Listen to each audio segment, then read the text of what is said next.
Emmett was born the 25th of July, 1941. And it was a very difficult birth. He was a breech baby, and they had to get him turned around and so forth and so on, which caused a whole lot of misery and pain. He was the happiest baby in the world. It looked like he said, free at last, I'm here, I'm free. And nothing fazed him. By that I mean you didn't have to hold him and rock him and pet him. If you gave him that bottle or made sure he was dry, you could put him in his bed and he would lie there and kick and coo and for hours. As he grew up, it was more like we were sisters and brothers almost, because my mother raised him while I went to work. So it was like he was hers and I knew I was hers, and we had fun together. We laughed together. We never did much fighting until he and I moved alone, and it would become necessary to discipline him ever so often. I don't know if prankster will be the right. Hello. I hope you enjoyed that little clip. That was the voice of Emmett Till's mother. Before we get started, I want to say welcome to Thirsty Thursday, Thirst After Righteousness, History Education. We do this every single Thursday here with Women Abiding in the Word of Yah, #movement. Where Hashua HaMashiach is our protector, guiding us through the steps that we're going through every day. This month and next month, we're pulling out Emmett Till. And before we get into that, I want to read you our focus scripture, and then we'll talk more about Emmett Till. This is the second Thirsty Thursday about Emmett Till, right? But again, my name is Queen Kimberly, Queen Kim, you can call me. And our focus scripture is the book of Matthew, chapter 5, verse 6. And the word says, blessed are they which do hunger and thirst after righteousness, for they shall be filled. Okay, that's our focus scripture for Thirsty Thursday. Please subscribe to our YouTube channel. It is, as you can see at the bottom of the screen, Women Abiding in the Word of Yah, #movement. And also like our Facebook page where you can see everything that we are doing there. Okay. So yes, that was the voice of Emmett Lois Till's mom, Mammy. Last week, we just touched on some things about Emmett, from the beginning to the end. But today we are going to watch a video at the end. I think I'm going to show a clip each week because I want to bring awareness to things that have happened in the past that our children do not learn at all. And it's up to us as parents to educate them on the things that happened in the past, just their history, in general, right? So today we're going to talk about his childhood. A lot of people don't know who Emmett Till is. So I'm just going to read just a little paragraph about Emmett for the people who don't know. Emmett Till was a murder victim at the age of 14. He was born in 1941 and he died in 1955. There was a brutal abduction murder of a 14-year-old Black male, Emmett Till, in Mississippi on August 28th of 1955. 1955. Remember, he was 14. Which changed the civil rights movement around this time. His murder was one of the most brutal and inhumane crimes of the 20th century. Okay. So that is who Emmett Till is. That's what, happened to Emmett Till. And not what happened, but a summary of Emmett Till. He was accused of whistling at Carol Bryant, who was a white woman in the store. And her husband and I believe it was her brother-in-law, ran up into Emmett Till's house. Not his house, his uncle's house. Took him out the house and brutally murdered him. But today, we're going to talk about Emmett's childhood. I want to tell you some facts about Emmett. Maybe that you don't know. Maybe you want to look up. Maybe you want to learn. Just some things that are out there from his mother that she had documented in regards to her son. Okay. First thing I want to tell you is his date of birth. He was born on 7/25/1941, July 25th, 1941. Okay. His nickname was Boo Boo, or Bobo was his nickname. I found out.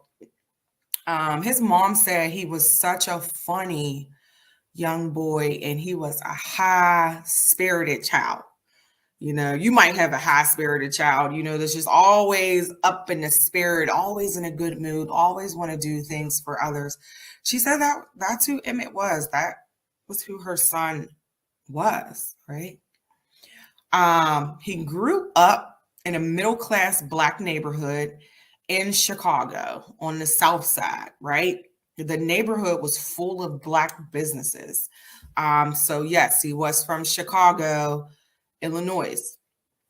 Mom also documented that he had polio disease, which is a viral infection, which causes like the nerves to lead to full paralysis, but he managed to make a full recovery. We're talking about a child's life until the age of 14. So this is Emmett Till, some facts on his childhood. So he managed to have a full recovery of polio disease when he was younger, right? I want to kind of stop right there and just put this up, just a note that he was just a child. He was just a child, right? He was only a child doing what 14-year-olds, 13-year-olds do, But in that time of era, Black 14-year-olds and 15-year-old boys couldn't do what they wanted to do. They still can't do what they can do right now, if we think about it. But I want us to just look at that comment. He was just a child, right? He was just a child. He took care of, the household responsibilities at a young age. He told his mom, "You go ahead and work, Mom, and I'll take care of the home." He started to gain responsibility. He was the only child. And his mom worked 12-hour shifts when she was working.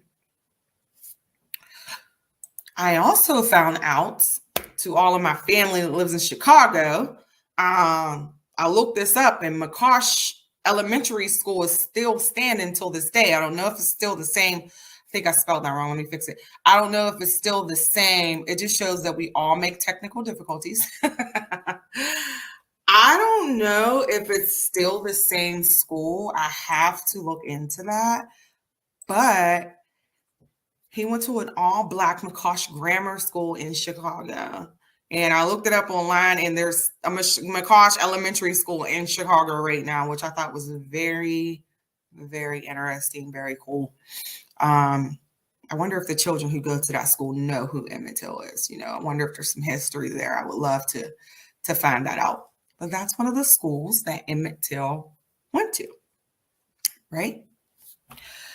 And that's all kind of the facts that I can find on his childhood. There wasn't a lot. But what I can tell you, his great uncle Moses lived in Mississippi. And right before Emmett went to Mississippi, he went to his great uncle's house in Mississippi to visit family. And that's when he ended up dying in Mississippi. But there are documents that state that his great uncle who lived in Mississippi, came up to Chicago to visit the family, right? How your uncle or your aunt comes to, your home to visit you. And, you're like, "Oh, I want to go with Aunt such and such," or, "Oh, I want to go with Uncle, such and such," the children, and get excited. And that's what Emmett did. He was excited. He wasn't supposed to go. The uncle came to get the cousin, one of the other cousins, to take him back to Mississippi. Emmett was not supposed to go. He begged his mom, can he go? And his mom let him go. And that has changed Emmett's life, you know, till this day. It hasn't changed what happened, but, you know, just him going down there, you know, his life was never the same. His life ended brutally. I want to show you this clip, and then I'm going to end it for today. Next week, we may dig into Emmett Till's mother, a little bit about his father, and then it's going to get really deep. You know, it might be kind of hard for some people to watch, but it's history and we need to know it. Also seeing on the news that there's a lot of things going on with with Emmett Till. I was shocked because when I posted this, I saw like literally like the day after, like Emmett Till's family is still fighting for the persecution of Carol Bryant. She is the only one who is still living. But I want to give you something else that a lot of people don't know. Okay. I want to tell you something. Just a quick fact. Carol Bryant, the white woman, accused him of whistling at her. In 2007, Bryant admitted she lied about the advances. Okay? She lied. Here's another quote. I thought about Emmett Till, and this is from Rosa Parks. I thought about Emmett Till, and I couldn't go to the back of the bus. Rosa Parks, who refused to give up her seat 100 days after Emmett Till's murder. Those are just some facts. Just had to pull that out. I didn't know that. All I know is Rosa didn't want to sit. You know, Rosa wouldn't give up her seat, but I didn't know it was 100 days after Emmett Till's death, which rocked America, right? His case is always remembered, and nothing has been done about it. We're still fighting till this day. The shootings of unarmed Black men in death have been going on for decades. Think about if your son was Emmett Lewis Till.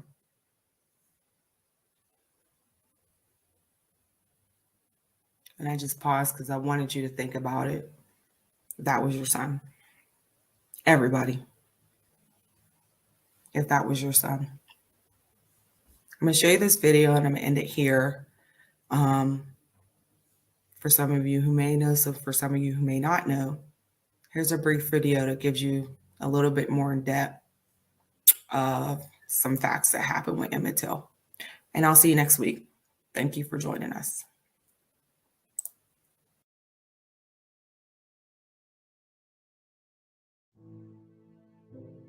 No one ever did time for the killing of the 14-year-old Black boy from Chicago.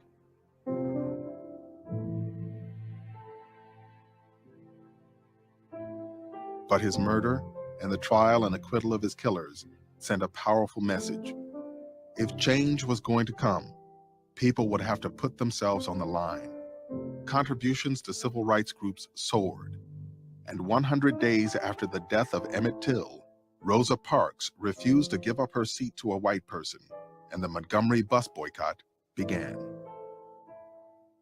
When people saw what had happened to my son, men stood up who had never stood up before. People became vocal who had never vocalized before. Emmett's death was the opening of the civil rights movement. He was the sacrificial lamb of the movement.